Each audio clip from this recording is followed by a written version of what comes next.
First, the highlights. Lagos State Government, Commonwealth Enterprise and Investment Council signed Memorandum of Understanding to deepen trade opportunities. President Tinubu presents 2025 appropriation bill on Tuesday. On authority, Israel, Palestinians explore Gaza truce with the United States envoy on shuttle mission. And in sports world football governing body, FIFA, confirms June 24, 2027 as kickoff date of the Women's World Cup. And now the details, I am Akan Usen.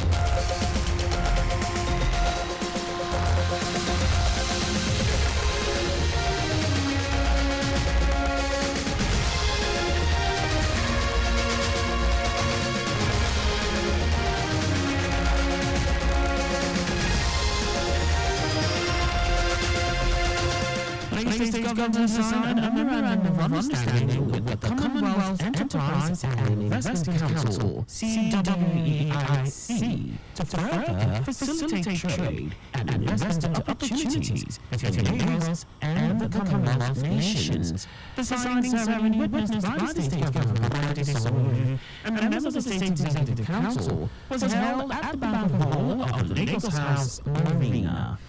Speaking at the event, Commissioner for Commerce, Cooperatives, Trade and Investment, Folashade Ambrose-Medebe, described the ceremony as momentous, which underscores the progressive vision of Lagos' administration and unwavering commitment to partnerships that drive inclusive growth, innovation, and sustainable development. Describing Lagos as a gateway to the vast potential of Africa, the Commissioner stated that the deepening of ties with the Commonwealth will not only advance Lagos' interests, but also contribute to the broader vision of shared prosperity across member nations. Chief Executive, Commonwealth Enterprise and Investment Council, Rosie Glazebrook, described the MOU as a recognition of the state's huge economic opportunities and very crucial in the quest to accelerate trade and investment opportunities among member nations. Golasolo thereafter received the certificate of the MOU from the CEO, CWEIC.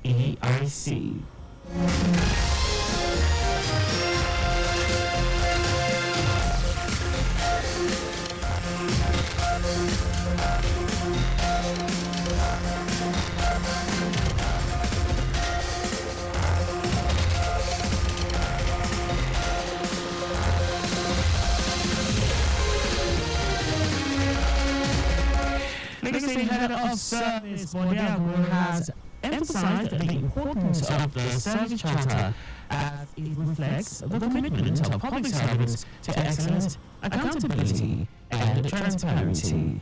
Our stated this while speaking at the 2024 Service Charter Week celebration, organized by the State Office of Transformation, Creativity and Innovation (OTCI) in Alausa, Ikeja.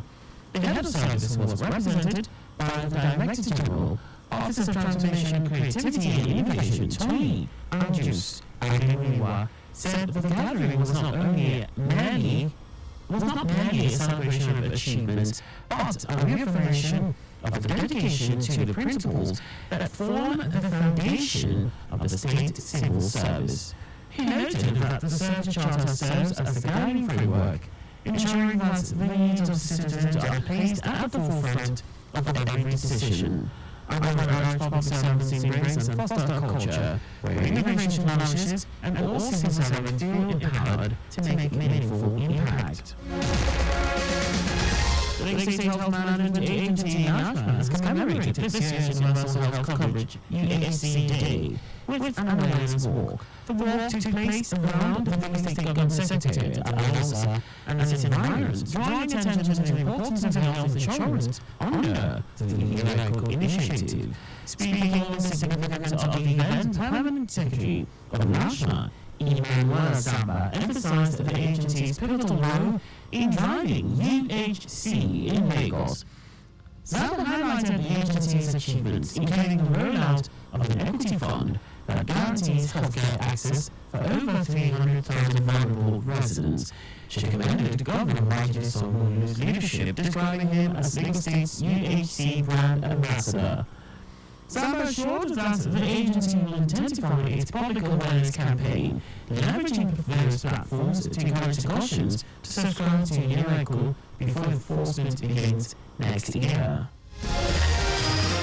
The state government has launched a digital skills training program for youth in Iselingwa North and Iselingwa South, the government areas of the state. Commissioner of Sports and Youth Development, Bill Ananaba, said the initiative aims to train 1,500 young people in various areas of digital skills. He stated that the training has already commenced in Zambia for participants from Abia South, while the program for Abia North will follow shortly.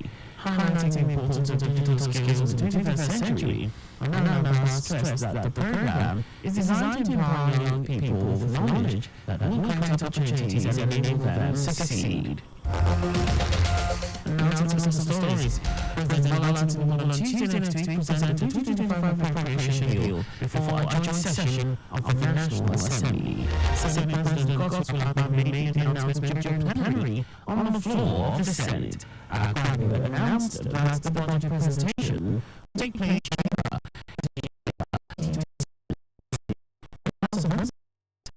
Tuesday. Akpabio directed the Senate Committee on Finance, National Planning and Economic Affairs to consider the MTEF FSP document and report within 1 week. Key parameters in the MTEF FSP include $75 oil price benchmark per barrel, daily oil production of 2.06 million barrels, an exchange rate of $1,400 to $1, and a GDP growth rate of 6.4%. The Senate has resolved to investigate the recent demolitions in the Federal Capital Territory and has set up an investigative committee to investigate the matter. The resolution was made after a motion was moved during plenary by Senator Imeti Kinebe, representing FCT Senatorial District, who called the attention of the Senate to the matter. She also expressed concern over the alleged illegal demolition of structures in the nation's capital and called for an immediate stop to further demolitions, including the estates already marked.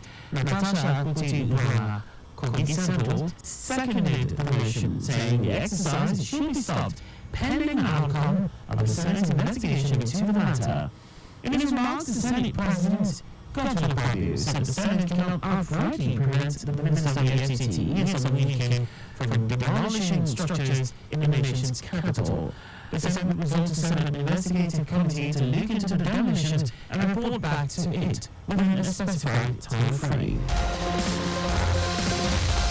Minister Adebayo Adelabu says Nigeria is on track to add 150 megawatts to the national grid before the end of 2025. Adelabu said this while briefing State House correspondents at a closed-door meeting with German President Frank-Walter Steinmeier and President Bola Tinubu at the presidential villa in Abuja.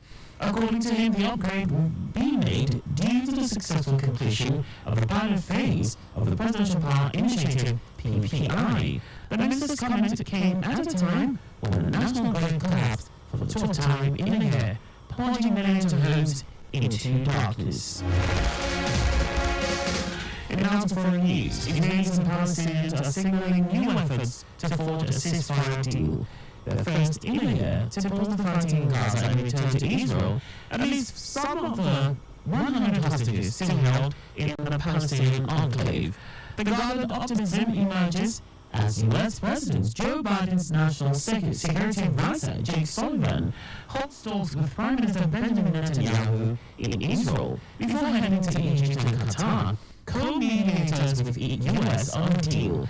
A Western diplomat in the region said an Israeli deal with the Palestinian militant Hamas group was taking shape, but was likely to be limited in scope, involving the release of only a handful of hostages and a short pause in hostilities.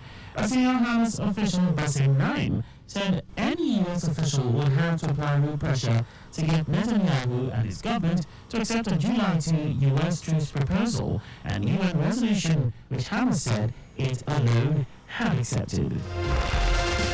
Now, sports. World football governing body FIFA has announced that the 2027 edition of the Women's World Cup will take place in Brazil between June 24 and July 25. The 32-team tournament, first edition of the Women's World Championship, to be held in South America, will follow the same slot allocation for confederations as the 2023 editions, with 11 teams from European body UEFA qualifying directly. Asia's AFC will have 6 direct slots, and Africa's CAF and North America's CONCACAF 4 each, while South America's CONMEBOL will have 3, and Oceania's OFC will have 1. The 3 remaining slots will be determined through a 10-team playoff tournament played in 2 phases between November 2026 and February 2027. Brazil, who won the hosting rights in May, will save the tournament between 10 and 12 venues, many of which were used during the 2014 Men's World Cup.